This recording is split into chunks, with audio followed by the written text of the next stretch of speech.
I still feel really strongly that I should be thinner, but I don't feel as worried about it as I did. And so the way that we can feel about ourselves changes somewhat. But if the people in our lives are telling us, yes, you should be thinner, or the opposite sex, then we are going to take that on board. And I don't think that that's necessarily caring. And it upsets me that some kids could go further and further down a pathway that they might not actually have been on.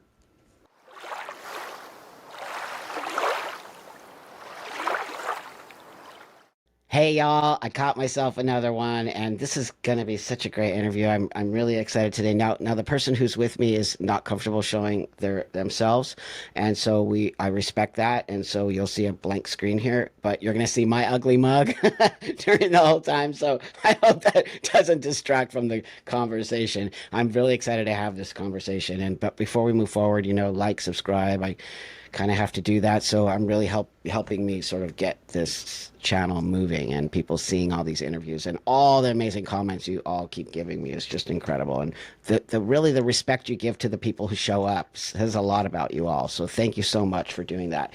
So today I have a wonderful human being that I met on Twitter, actually, or oops, X. And this human being Still not happy about that. Totally. This human being is giving us her time today, and it's a very, very powerful story she has to talk about, and you'll see the reason why I actually reached out to have her on the show. So, hi, Grace. Thanks so much for joining me today. No, thank you for having me. Awesome. So, if you want to just introduce yourself and just let us know a little bit about yourself and possibly why you're here today. Okay, so yeah, I'm not showing my face because my face is hideous. I have been That's not avoiding cameras for as long as I can remember. When I was, I don't know, about a decade ago now, I had some photos taken professionally, but aside from that, I have just avoided cameras. I became very anxious about my face when I was about 12, and we might talk more about that. I don't know. Yeah, for sure. So I just preferred not to be on camera, and it was weird when everyone was on Zoom through the pandemic because I'm thinking I don't want to do that. You're not the only one. A lot of people struggle with that, so it's okay. Yeah. So yeah, you might be able to tell I'm British, and I live in Ealing, which is in West London. Some people might have heard of it. They have film studios here and stuff. And I'm very privileged to be here. And I am, as I was just saying, 31 now, and I've got no idea where the time went. And I am very privileged to have very caring parents and sisters. And I don't know if I should even say that because I haven't asked them. Yeah, you could ask me anything you want. You had tweeted about hormone blockers. And the thing that is said is that hormone blockers are completely reversible. You could just, have time to make your mind up and then, figure it all out later. So why not have hormone blockers? And every time I see that, I think to myself, and you shared something where someone was saying something like this, I always think to myself, I don't think that's accurate, because you are laying down bone density during puberty is a really specific time. And I restricted my own puberty, not deliberately, but by starving myself. Right. And my bone density was left very, very low so that I had a diagnosis of osteoporosis. And so I think that people saying that hormone blockers are fine and completely normal haven't necessarily taken that into account. And also, I think following some of the debate that's going on about gender, obviously I don't know at all as much as you do, but I've started following it a bit. I think there are some parallels, and I think that some other people who've had the same issue, who've also had eating disorders, look at what's going on now, and they think that girls now, to some extent, in some cases, are being influenced when previously they might have had an eating disorder. They're now potentially being influenced to question that they were born in the wrong body. And having had an eating disorder impact my life, I don't like the idea of people telling other people that their bodies are wrong. Excellent. Thank you. Thank you for saying that. So you have an eating disorder. Yeah. Yeah. Yeah. I would say at the moment I have an eating disorder. It's a bit complicated to explain. When I was, I guess bulimia primarily, but it's a bit hard to define it. When I was about 14, I began really starving myself, and ultimately became very unwell. And I was struggling with that for years. Eventually, I got into a pattern of eating enough to be healthy, and I'm not underweight now, and I hate that. I wish I was underweight. And I'm still kind of very anxious about not being thinner.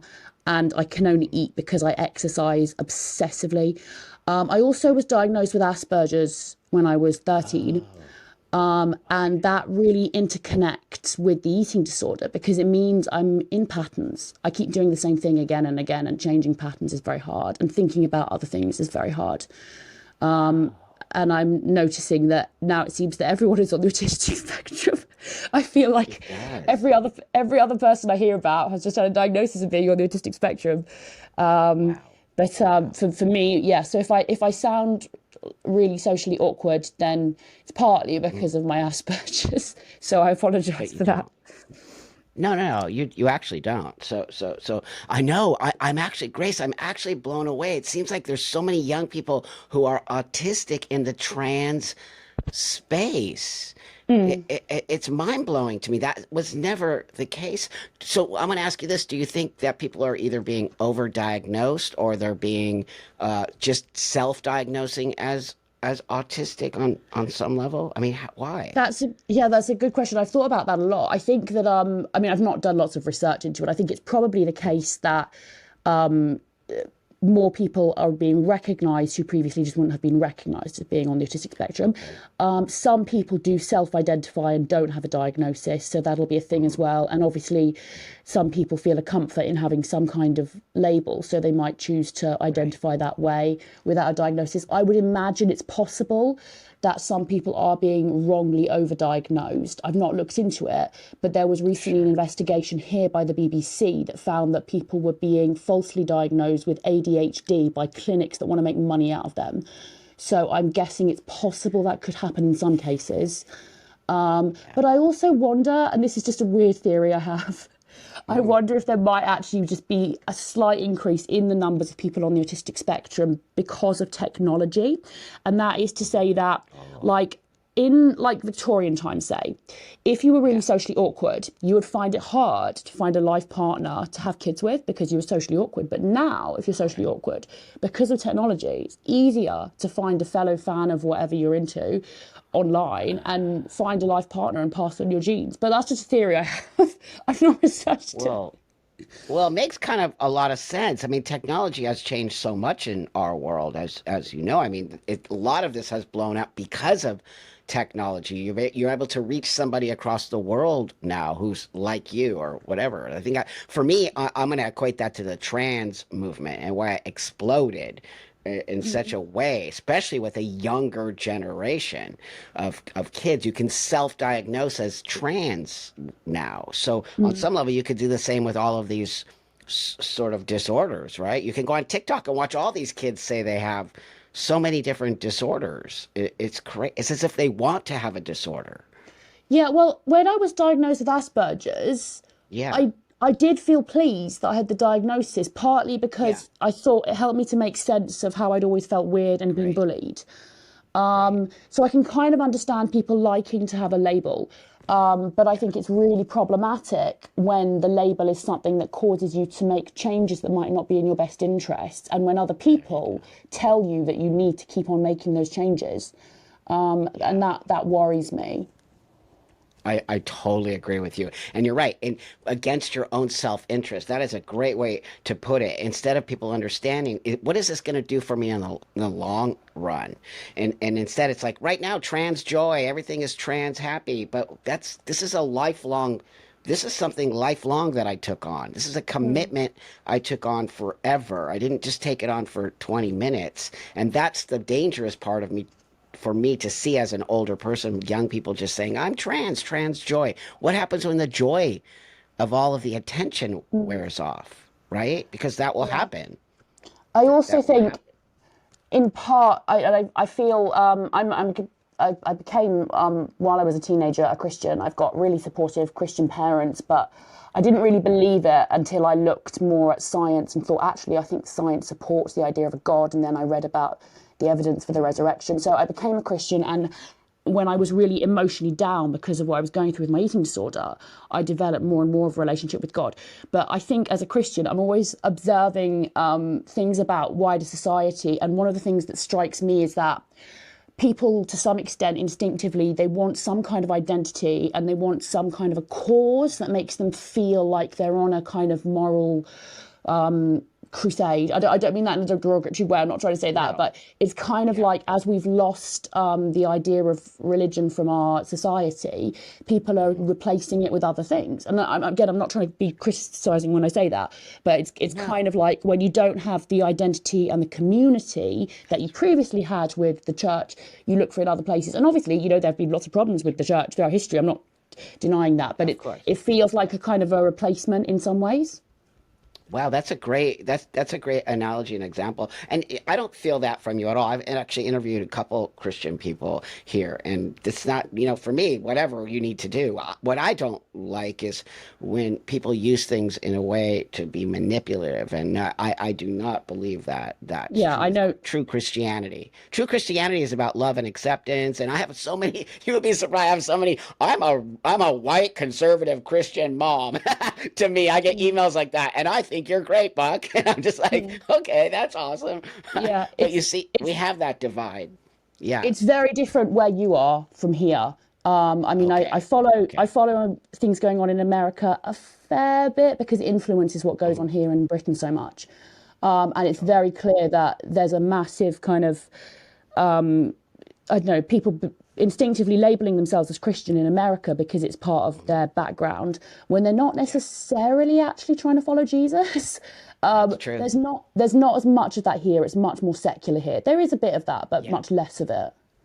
Yes, I totally agree with you. I've been to the UK a million times, and I totally agree with you. It's a completely different way of coming to Christianity, 100%. Now that said, I want to kind of get back to your youth and your eating disorder as a young woman and a young girl. You said, I think it started at around 14? Yeah, it was about then. As I said, I became very anxious about my face when I was about 12. And I remember it was obviously, it was the first year of high school for me. Here we call it primary school and then high school. You start high school when you're 11. So it was at the end of my first year of high school. Some of the other kids an older year group gave me a makeover for the school newspaper. And I remember going back into the classroom for registration, and everyone was giving me compliments. And I had been so shy and just avoiding other kids because in primary school, I was really bullied. So I thought, I'm not going to try and make friends with other kids because I don't want to be mocked. I just want to keep to myself. But when I'd had this makeover, I was getting all this positive attention. And that made me think, I need to keep wearing makeup all the time. And I was just thinking about how that is a bit of an analogy, like when kids can get some recognition and attention, when they feel badly about themselves, but then people give them positive attention, their peers give them positive attention, they can really cling on to it. And I have not been without makeup since that day. And I wasn't really anxious about my face before that, but I gradually became more anxious about my face. And very quickly, within the space of, I don't know, months, I would not be happy if anyone saw me without makeup. And then on one occasion at school, they decided to get tougher with the rules. And they said, you've got to take off your makeup. And I couldn't do it. I just broke down in tears. I just could not do it. So they sent me to a psychiatrist, and the psychiatrist tried to help me with worrying less about my face, and also picked up that I have Asperger's and gave me an assessment for it. And then a little while later, when I was about 14, I was increasingly feeling anxious about my body shape. I hadn't been measuring my weight or anything, but I was increasingly thinking to myself, I used to be thin, and I don't think I'm thin enough anymore. And I noticed some other girls who seemed to be very thin. And I remember my sisters getting comments on them being quite thin. And I thought, I need to be thinner. It wasn't really that I thought I was fat, but I would say that I thought I was fat because I thought I wasn't thin enough. And I decided that I would try and lose weight. And at first I thought I'd just try and exercise lots, but then I just decided to reduce my food. And I was also feeling increasingly isolated from my family members in a way that I never had done because we were really close. But I was having a lot of arguments with one of my sisters, and that led to arguments with my parents. So I just turned in on myself, and anorexia became like a friend in my mind. And because I have Asperger's and I didn't have lots of friends, I didn't have friends to kind of talk to about how I was feeling. So I just turned in on myself, and kind of clinging on to this identity of being thinner became just a thing that grew and grew. And the thing with anorexia that makes no sense is that you can get to a place where you don't actually even want to lose any more weight, but you've got so stuck in not eating that you can't make yourself eat anymore. It's like at first you get told, you know, we think you're developing an eating disorder. And I was like, no, I'm not. I'll be fine. I just want to lose some weight and then I'll eat normally again. But I got to a place where I couldn't stop. As in couldn't stop starving myself. I couldn't eat normally again. And it made no sense to me in my mind. It was so irrational. But they have found this with other people. They found, for example, with prisoners of war who have been starved, that when they are free again, in this study that they did, they couldn't get these prisoners of war to eat normally again, even though they didn't want to lose weight. They had never wanted to lose weight. They weren't trying to be thin in the first place like I was. But the body becomes so used to starving yourself that you just can't go back to being normal.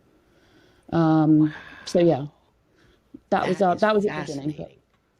So that was the beginning of your sort of eating disorder. Do you think that came from, you said you got bullied Yeah, in I was primary? bullied I was bullied in primary school, and in high Yeah. school a little bit, not too much, mostly because I tried to just keep away from other kids because I didn't want to be bullied. But Oh, that just breaks my heart. I hate hearing that. Yeah. sorry, I'm not sure. Like, No, I know, get but because I got bullied, so I have this total like thing about yeah. bullies. I hate bullies. So, like when I hear Mhm. other bully stories, it really it hits me emotionally because I know the Mhm. damage. I mean, you can kind of see in already your story. I think the bully stuff kind of had an effect on you. I guess it probably did. I've not really thought much about whether that was the cause of the problems, but my mum often Okay. thinks that it is. My mum, who's obviously been following and reading and everything, Uh-huh. she Uh-huh. thinks that the bullying probably had a lot to do with it, but I'm not sure. Well, maybe some of it. It could be some of it. We might not be all of it, but and also so then you got that eating disorder, and then how was your family dealing with the disorder? Like I said, they have always been really supportive. Aside from the fact that I was having these arguments with one of my Yeah, sisters and then my parents at this time, but yeah, they have always been incredibly caring, and I just feel so privileged to have such supportive parents. I'm really totally. incredibly fortunate in that sense. Yeah. And my mother, I don't know if I should say too much because I've not asked you about this, but she works in the field of healthcare. And Oh, that was great, incredibly helpful great. I'm because it sure. meant that she could really genuinely help me when I was not well, and That's be great. supportive. Although I think that there was also a part of me that felt a bit of, I don't know, an identification as being unwell at some point. It was like I got Mm, to a place where I was frail and needing blood tests and things like that. And there was almost part of me that didn't know how to let that go. Like I didn't want to be sick anymore, but I also didn't know how to let go of that. And I think that right. when people have kind of grabbed something as part of their identity, then leaving that behind Mm, is another thing that's difficult. In addition to the fact that it was impossible to start eating again generally, I think I was mm. struggling with the idea of not being a patient because I felt like I'm getting this care from my mum, which I'm so grateful for, but I don't know how I will not have that attention anymore. Well, no, what you're saying to me is so powerful because really it does sort of reflect what's happening, I think, with a younger generation around these identifications they're all taking on now. And I feel like it is their identity. And once they can't have it, they're going to spin out. So what you're saying to me does make a lot of sense. You've just attached to the disorder and it became you on some level, right? Yeah, I think it Yeah. was just increasingly a part of my identity. And Wow. as I've said, I'm a Christian now, and I feel now more and more that the best source of identity that I can have is just to really focus on what I believe, which is that Jesus died for me and for other people, and that needs to just be the more important part of my identity, because other things I really believe. I believe so much that being thin does not matter, but it's really impossible to get that out of your head. So I'm kind of in this weird place of being illogical. I don't believe that should be my identity, but it's impossible to get those thoughts out. Well, that's the disorder. I mean, it's very similar to gender dysphoria. It's you can't get the thought out. You know, even though I know I look like a dude, I know it. There's just, you know, I'm not, but there's a part of me that sometimes thinks people see me female. And I don't think that's possible, but it's that it's so on some level it's the same as the eating thing for you. I don't It's hard to get rid of that because you had it in your body. You're now 30, so you started doing this when you were a teen, very young person. So how is it going now for you? Well, long time between then and now. I mean, I was put into an Yeah. eating disorders unit when Oh. I was just shortly after my 16th. I don't know if I should talk about this or if you want me to skip straight to now. But No, no, I in do want short, you to talk about that. Yeah, I do. Yeah. yeah, I was put into an eating disorders unit by my parents when I just turned 16, and I did not. I had refused and refused and refused, but Right. they decided that I needed to go, and I couldn't really do anything about it. And when I was there, for most of the time that I was there, nurses were watching me all the time. And the way that it worked there is that, you know, you would show that you could be trusted and then they would watch you less often and you could have more free time. But every time I was given a bit of free time without being supervised, I would just spend it all doing sit-ups or walking around the garden to try and do exercise. And I took up scratching my arm, which sounds weird. So obviously they take away everything that's sharp or dangerous because they don't want you to self-harm. There'd been an occasion a little bit earlier when I was, I guess, about 15, when I had tried hurting myself with a razor, but I didn't have the discipline to cause any serious damage. It wasn't like a serious thing, and I'm not trying to, you know, there are lots of teenagers who really injure themselves, and that really is heartbreaking. So Oh no, I don't hadn't done discount that. this. Don't discount this, Grace. It is still very much self-harm, and it's still very. I don't care if it's this or that, whatever level. This is still you're still dealing with self-harm. Well, Yeah. No. I felt the desire to injure myself because I was so angry with myself. And when I was in this Wow. eating disorders unit, they took away, you know, razors and everything. But Right. I noticed that some of the other girls who were there, I say other girls because almost everyone there was a girl. There were one or two boys, but it was nearly all girls. I noticed that they scratched their arms, and that had never occurred to me before. But I thought, well, that looks like a way to alleviate frustration. So I took up scratching my arm. And there was one occasion where we had just had our evening meal, and one of the members of staff saw that I had blood all over my arms. So she said, "You need to go and wash your arms right now. Go to the toilet and wash your arms right now." So I went to the loo to wash the blood off my arms as I'd been told, and I thought, I'm in the toilet without supervision straight after a meal. What a great opportunity. So I made myself sick for the first time. Um, and it's just ironic looking back at how being in this place that was supposed to be making me better caused me to do these destructive things that I hadn't done before. Wow. And so then I was kind of always wanting to find opportunities to make myself sick. And then eventually, when I had been there for 2 months, eventually they did give me some time off of supervision. And that meant that very early in the morning, when I was, yeah, finally given a room on my own, I snuck downstairs and managed to sneak out the door because the nurse on duty had fallen asleep. And I climbed over the fence and got back to my borough on the bus. And Wow. apparently the police were out looking for me. Um, but I went home fairly quickly because I didn't want my parents to be worried. But I remember just getting back to my borough thinking if I go back to my parents, then they're just going to send me straight back. I don't know what to do. But yeah, I went home and I feel really bad about the stress that I must have caused my parents. It was only for the space of like a morning, like that I had disappeared and the staff had realised that I was missing.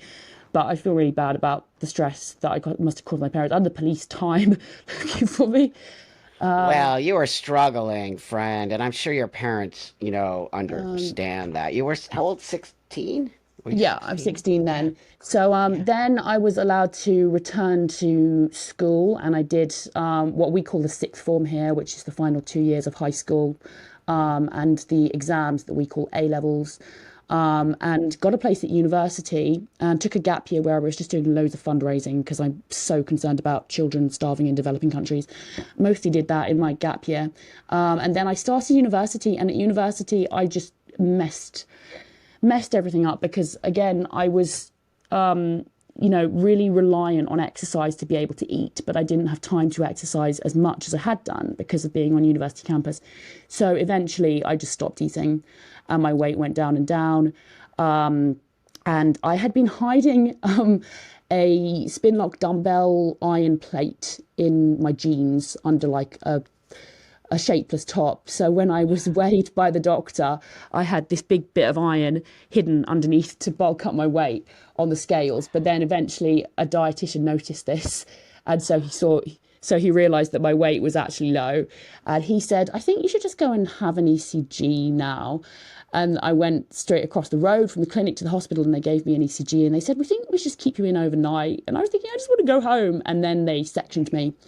So I don't know if it's the same in America, but they sectioned me, which means that under law, under the Mental Health Act, I was then prohibited from going home, and I had to go to another eating disorders unit, which was for adults, but again mostly girls. And then I got away again over another very high fence this time, much higher than the first fence. Yeah. Yes. Um, in the middle of the night, and none of the staff could understand how I managed to get over this fence, and it was hard, but I got over this fence. But then I didn't know how to get back from that location to my home because it was it was Christmas morning and the public transport had stopped because it was early Christmas morning. And I didn't know this when I escaped, that there would be no buses. So I was there in one part of London thinking, I don't know how to get back to my part of London from here. So I was sitting at this bus stop wondering what to do. And I wasn't wearing shoes. I was only wearing socks because Oh my the only shoes I had with me when I was taken to this unit had big heels because I always wear really chunky high heels. God. And I thought I'm not going to be able to get over a fence in these chunky shoes. So I was just wearing socks. And this police car stopped and they were like, you're not wearing any shoes. Are you okay? So I told them what happened and they took me back to my parents. But my parents said, no, she's been sectioned under the Mental Health Act. She can't stay here. So they took me back to this eating disorders unit and I stayed there for quite a lot of 2013. And then since then, I have been eating enough to be kind of, I have energy and I don't feel weak like I did. And I also don't feel weak because I exercise a lot, mostly with weights. But I'm also very trapped in patterns of eating and exercising, and like I say, have bulimia, vomiting, and that has impacted massively on all the other things that I can do. And I just feel very guilty on the one hand because I am so desperate to be more helpful to the world. I am so concerned about people in our world in severe poverty. I had really hoped that I would be able to go into a healthcare profession or something, and might have been able to if I'd been better, but I feel very ashamed that I've not achieved more. At the same time, I'm really just grateful to God for, keeping me alive. And I do believe ultimately that the worth of a person is not in what they achieve. Right. And I remember when I was 16 collecting exam results, and we had to go on a long drive because it was during the summer holidays and we'd gone down to the coast for the summer holidays. And I was being driven back to London with my dad so we could collect my exam results. And he told me about why he had chosen to call me Grace. and how for him it meant a lot, because grace for him as a Christian is not just, about being graceful. And I am not graceful, I am clumsy. But he said, a lot of people believe that you kind of earn your way to heaven by doing good things. But actually, we believe that grace is that Jesus died to take the sin that we deserve, and we can't earn anything. So what we do is not ultimately the most important thing.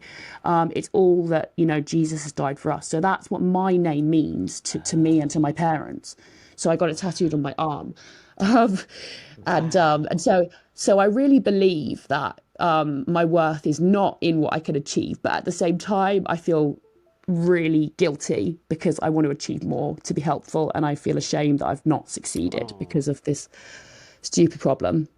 Well, I'm going to disagree with you. You're doing some stuff. You're here. You know, what you just said before, you're still alive. And I love that you say that. It's not in, like we're so obsessed with like ourselves now. I feel like we're really becoming very narcissistic and in our culture, and how many people see me and everything I'm doing. And you know what I mean? Instead of just doing because it's what you should be doing as a human, not because you need 5 million followers, or or a pat on the back, affirmation. I Mm, think people seek affirmation, and mm, oh wow, your story is so great. I mean, not great, you know what I mean, but it's just so amazing you're sharing this with me, and I want to tell you why. Number one, that I love that you're sharing this with me, because I think it will help somebody out there who's possibly dealing with this. And number two, you keep telling me this one thing, that both of the places you went to was primarily girls. yeah, yeah. Yeah. There- And I'm trying to remember boys. I think I met one or two, but I couldn't remember their names, I'm afraid. Although it was a long time ago, but yeah, it but was no, almost all girls. It was it almost was all all girls. girls. And so we All, do all know women that later on. Yeah. women, yeah, girls are women. We do know, I think that a lot of girls and women deal more with, or what's what we may be seeing. Maybe guys do, but they just don't talk about it. But the eating disorder thing has always been really more in the female space. I Yeah, think are you right?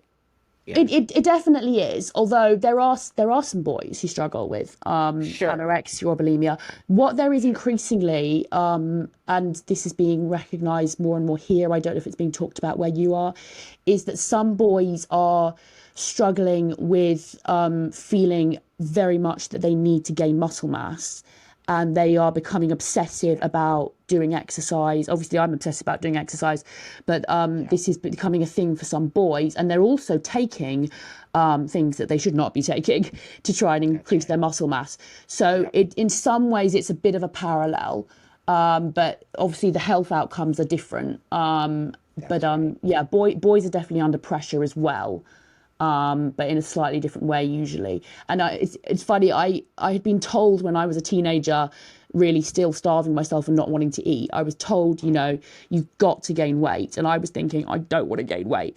Right. But I thought to myself, well, weightlifters, they gain weight and it's not fat. So I'll start lifting weights.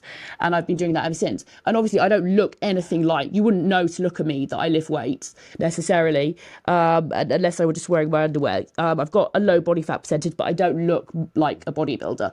But because I have been lifting weights, I've been able to mostly gain muscle mass. And it's Excellent. helped me to regain strength, and it's really good for women.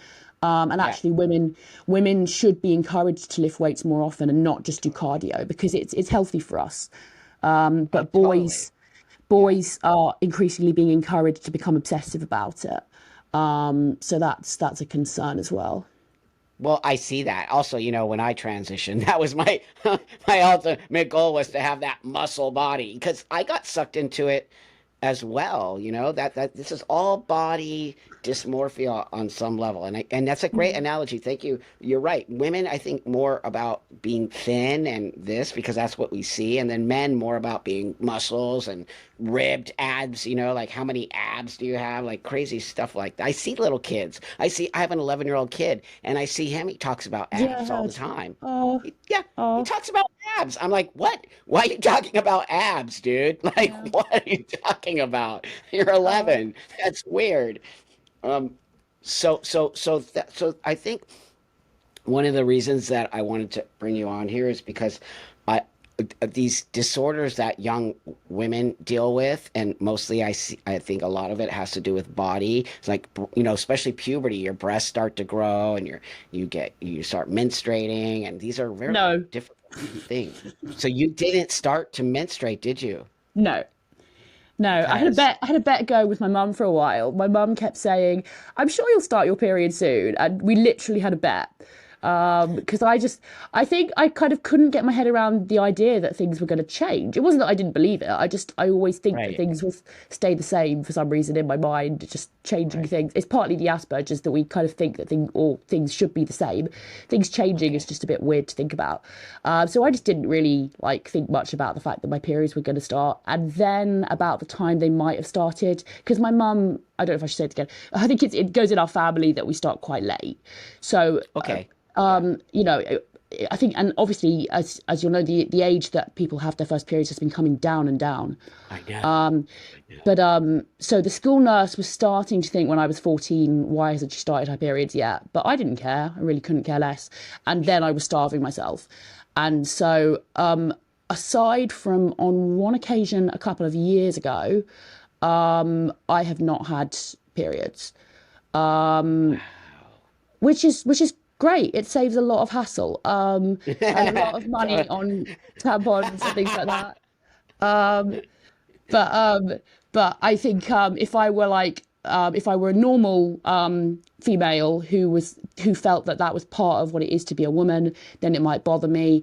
Or if I was someone who was planning on having kids, then it would worry me because I presume I'm not capable of having children. I don't know, but I presume that that's not possible. And I think that for a lot of girls, that could be a really upsetting thing later on in their lives. Yeah, so because of the eating disorder and your low body fat, then it sort of disrupted. I'm hearing that it disrupted you and your growth on some level. So even puberty. So Yeah, did it disrupt your puberty? yeah. I mean, I hate my body, so I don't know. I don't know how much I want to talk Right, about it, but things that are right. That's past okay. puberty, That's okay. Yeah. so things that are part of puberty have been restricted and have not happened going forward. Exactly. So there's always part of me that thinks, would I don't know, So the feel reason I'm asking you this is because the parallels of the yeah, puberty blockers, right? The yeah, puberty blockers and somebody like you who has, on some level, stunted that. yeah. And so, are you dealing with health issues now because of that? I mean, Do you know? well, obviously, like I've said, it messed up in addition to the thing I was just alluding to and not really wanting to say Yeah, out loud. yeah, Um, that's okay. which is not to do with periods. I don't mind not having periods, but Yeah. yeah, I ended up with osteoporosis because you need to be increasing your bone density when you are a teenager and you're growing upwards. So an osteoporosis means having bone density below a certain threshold, and I was having bone scans. Okay. So I was below the threshold of having osteoporosis. Eventually, I found out a few years ago that I had increased my bone density a bit. I think because of all the weightlifting. Um, Oh, so I now, that's right. so I now have osteopenia. So my bone density is Okay. still far lower than it should be for a girl of my age or a female of my age. Right. Right. But it's not as bad as it was. However, I think that it is probably part of the reason that my height has actually decreased slightly. I've lost a couple of centimeters in height, and my spine is not straight. And when I started an office job last year, I found for a while that it was actually just really painful to sit in an office chair for a whole day, and just got really bad back pain. And I think that that is probably partly because I've got low bone density. Also, it's probably part of the reason, and there are other reasons. Also, it's partly the bulimia, but I think that my low bone density is part of the reason that I have lost a lot of teeth. And Oh, it wow. really, really has just been so depressing in the last few years. So my four front upper teeth have all gone, and then a few others around the sides also all broken off. And it's just incredibly depressing. And I'm not quite sure what to do about that because it costs a ridiculous amount to fix that, and I would feel guilty spending money on that. But it means, yeah. Guilty? No, no. I just had to have all my bottom teeth. That happened to me, and I'm not sure if it's from the long-term use of testosterone. Plus, I'm a recovering drug addict for 30 years, but I did a lot of methamphetamines and nasty stuff like that back in the day. I don't know if that had, but I had to have my whole bottom teeth taken out and have a bone graft put in because who knows? It could be testosterone, it could be. So I hear you and I feel you, my friend. It's totally messed up when your teeth start when your teeth Yeah. start getting all crazy. But this really, thank you again, Grace. I just want to tell you thank you for being so open. I know it's not an easy conversation to have, but I really tell you that somebody will hear this, and what you're telling me right now is such an important part of this, because I want people to see how important, you know, puberty and going through healthy situations help you later on in life. And we don't know what the long-term effects of, giving a child a puberty blocker. It just sounds, I can't even believe it's coming out of my mouth. Like, I can't even believe that's something we're doing to young children. Yeah, I worry sometimes also about what it did to my brain, to be so Great malnourished at that point. time, Great point. because I keep hearing how you really do need full nutrition and hormones during your teen years, and I keep thinking maybe I'd be a bit more intelligent if I hadn't starved myself when I was a teenager and You sound suppressed pretty my intelligent. normal. I don't think I am, but thank you anyway. But yeah, so like you've been saying, I think, teenagers are going to be feeling anxious about things that are happening and things that are changing. And it really seems odd to me, having been through the experience of being a teenager, where I have all the adults and parents and doctors saying, no, you are going to gain weight, Grace. You're not going to be super thin anymore. You are going to gain weight. And eventually, they force that, because when you're put into an eating disorders unit, they make you eat. If you don't eat, then eventually they pin you down and they put a tube up your nose that goes into your stomach, and they put food through that, So they will force you to consume food and not be underweight. And I didn't have that experience, because I thought, well, if they're going to make me, I might as well just eat the food. I didn't want to have a tube. I enjoyed eating the food. But I saw some other people. There were some other people there who had tubes, because they were just refusing to eat, and they couldn't do that. But the point is that the adults in my life were saying, you might want to be really thin. You might feel strongly that you should be really thin, but we are going to force you to not be emaciated. And so now, seeing this situation where there are some young people who think I should be the opposite of, my biology, having some adults in their life saying, well, yeah, sure, we'll help you. That just seems really strange to me.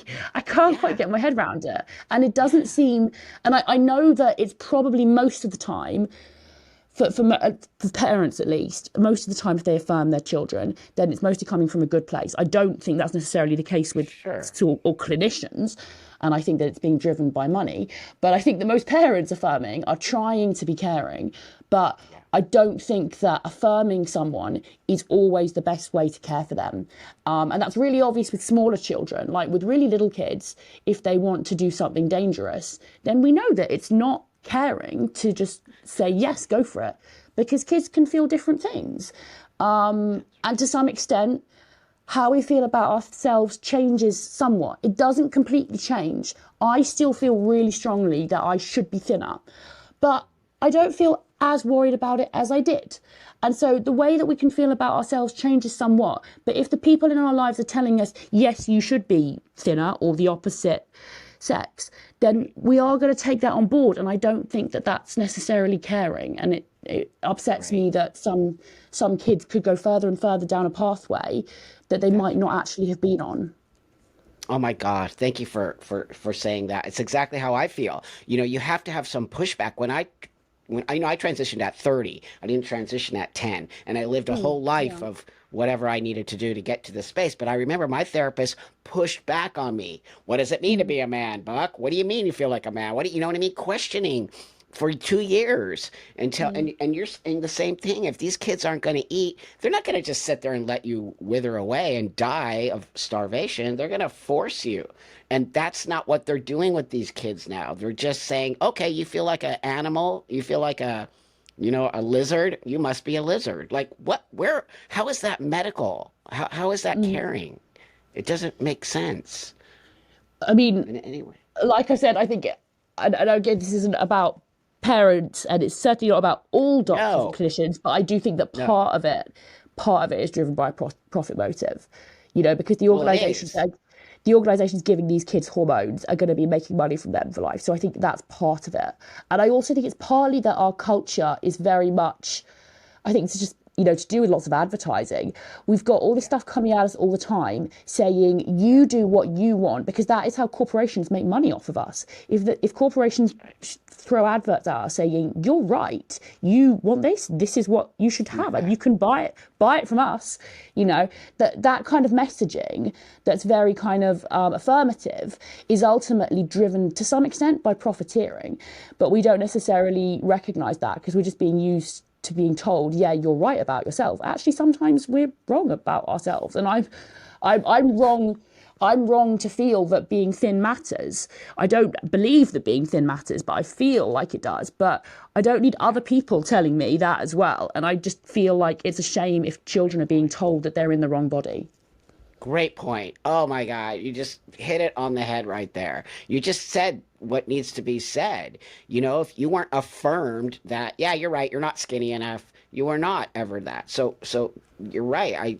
That was exactly I think the link that I wanted to hear from you in regards to what, I'm fighting for the kids. You know that, Grace. I'm only here because, Yeah. adults can make choices. I mean, I don't think they're even pushing back on adults, which I also think is dangerous, but I can't concern myself with how adults run their life. I have to concern myself with kids being told that everything they know is real. And that's just not true. I mean, come on. Kids are just like all over the place. And also, what about a kid that might even be struggling with a food addiction or a food, and we're even doing that on the opposite side of you, Grace. We have people who overeat, right? And they become obese and we're acting as if that is actually okay. That is also not okay to overeat and to become obese. That is just not okay. It's dangerous. It's unhealthy. There's a lot of bad things. But I don't know if you noticed, but we're saying that that's okay now.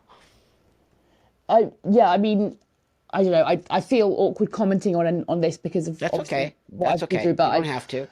I know. I think that it's not the case that just always agreeing with someone is the most That's right. caring thing to do for that person. Yep. Yep. But because it's easiest to make money off of us when we're told that we're right, that's the messaging that kind of Unbelievable. comes across. Unbelievable. And yeah, and I think again, children are.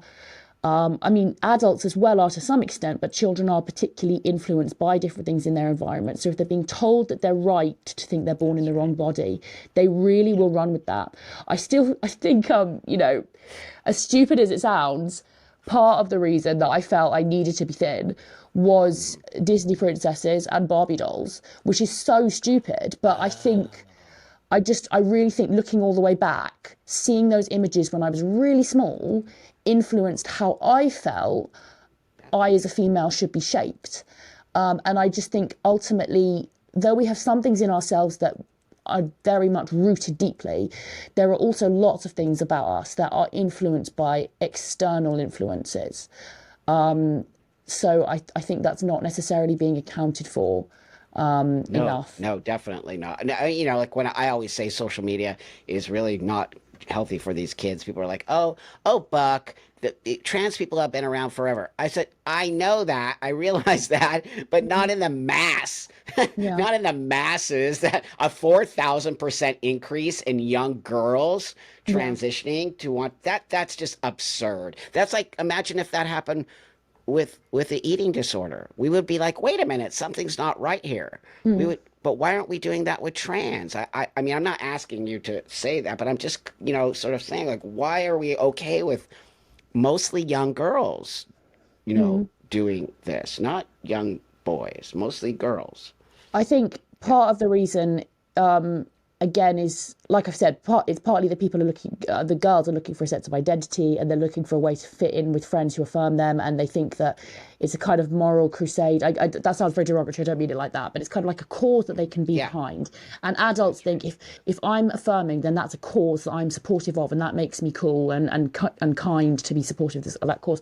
But I also think that for girls, I'm guessing that it's partly the influence of the sexualization of our culture, that they are being told that to be a girl is just to be used as a sex object. And I think that might be a part of it for some girls. I don't know, I've not spoken to them, but I guess that there Yeah. may be a contributing factor. And I've heard the testimony of one woman who had anorexia when she was younger, and she said that part of the reason she developed anorexia was that she was developing female shape, and boys were kind of giving her attention that was not nice. She was being sexually harassed as a teenager.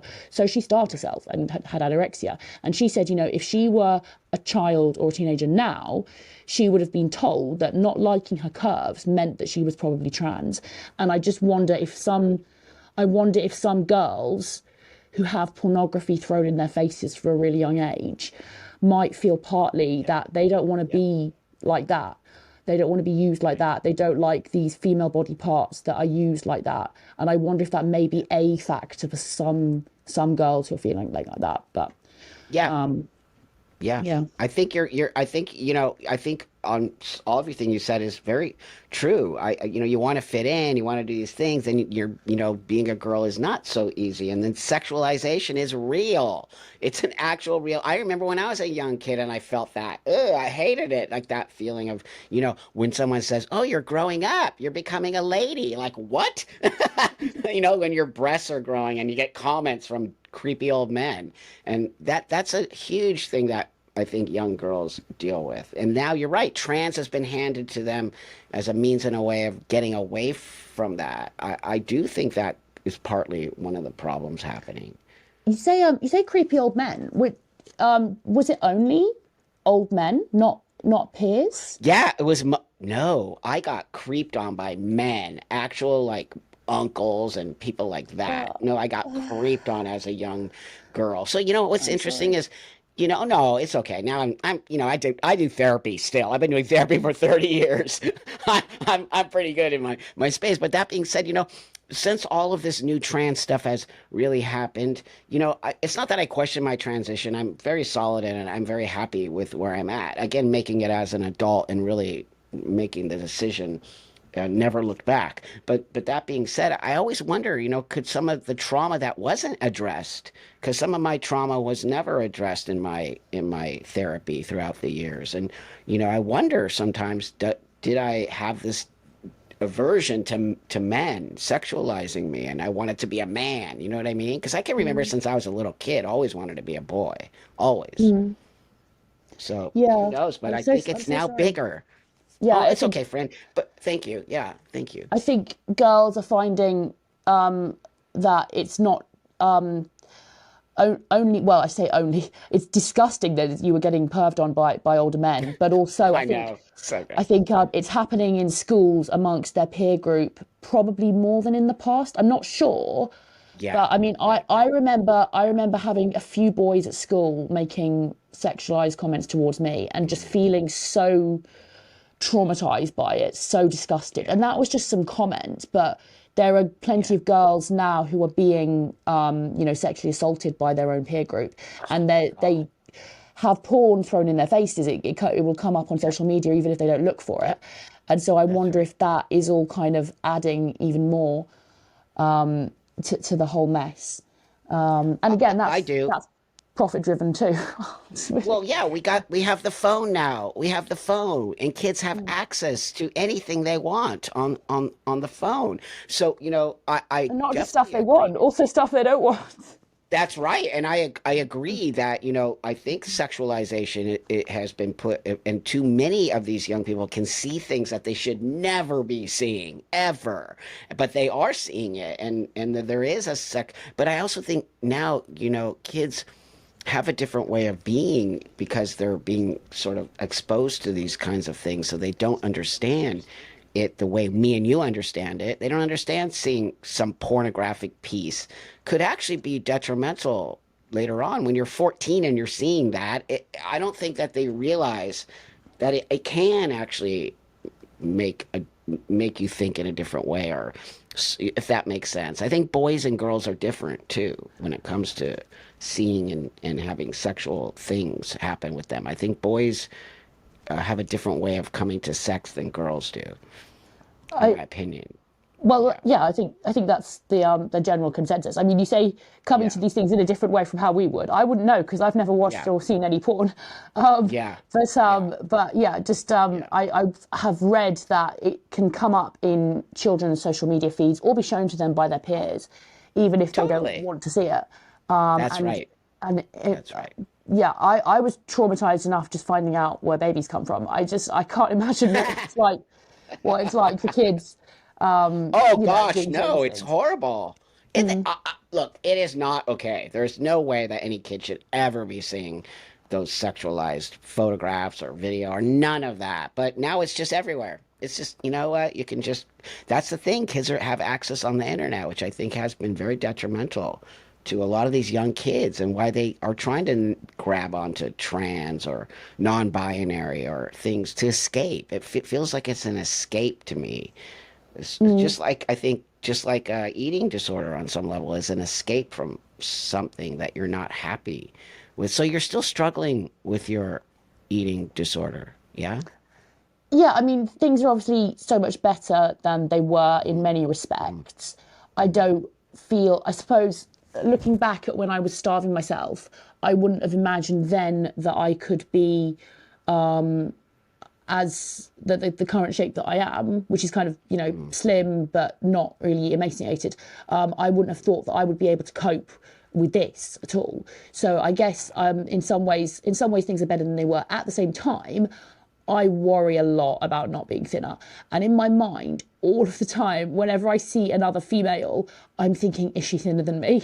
And it's ridiculous. It makes no sense. And I believe, again, that it doesn't matter at all, but it just pops into my mind all the time. Yeah. And I can only eat because I do exercise obsessively.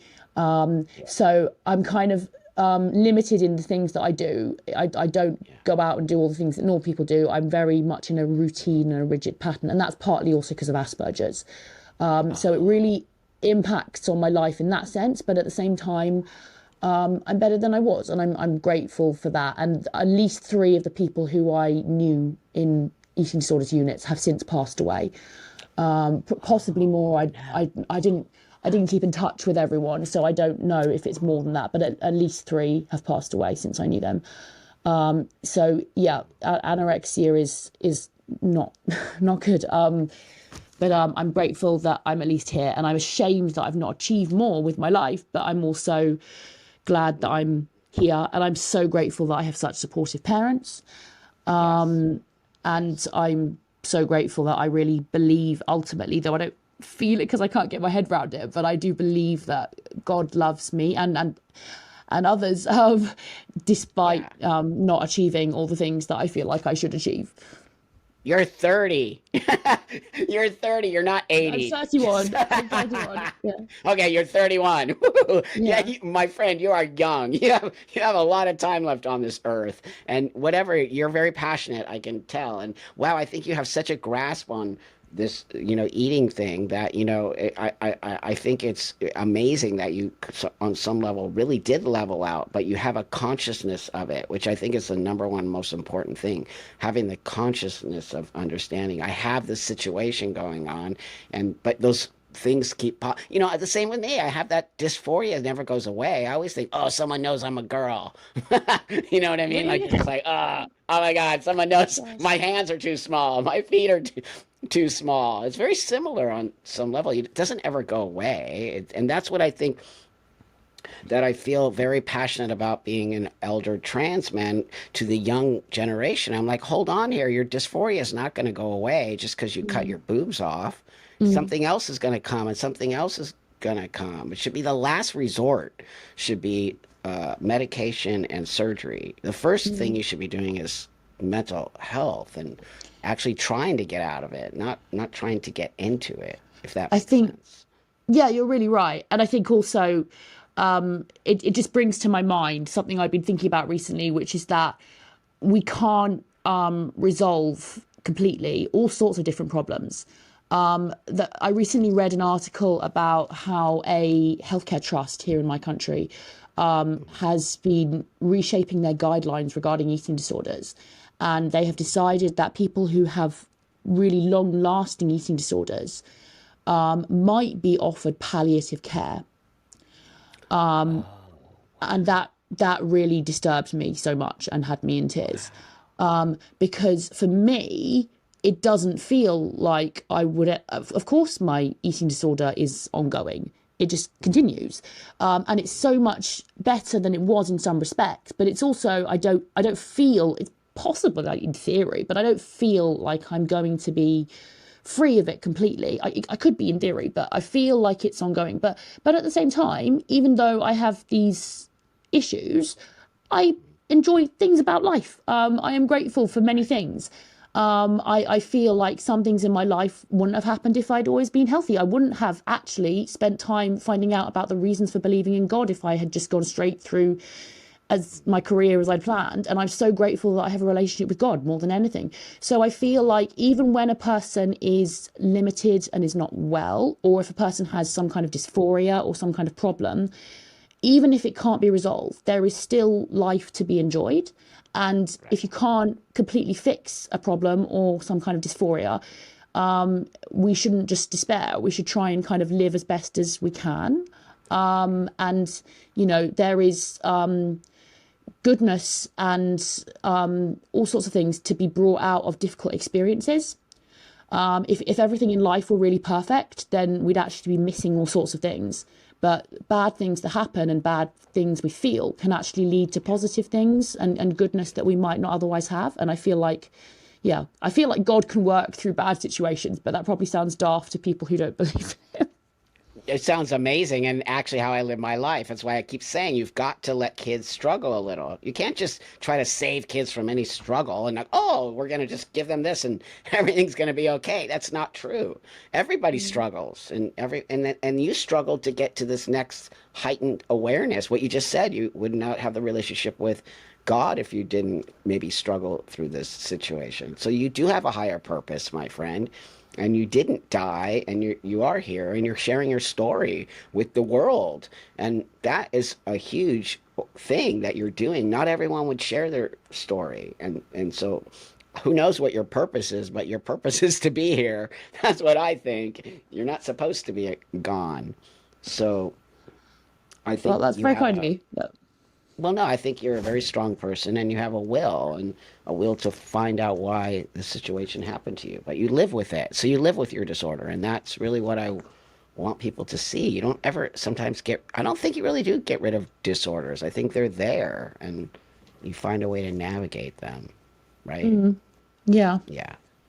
So thank you, Grace. Oh, you're so amazing, and I really do value that you came on board with me. I know it was difficult for you, but you did it, which is so amazing. And honestly, the conversation is going to help somebody. I no doubt in my mind somebody's going to hear this and going to see things that they need to see from that. So I appreciate you spending time with me this morning and sharing your very difficult but awesome story.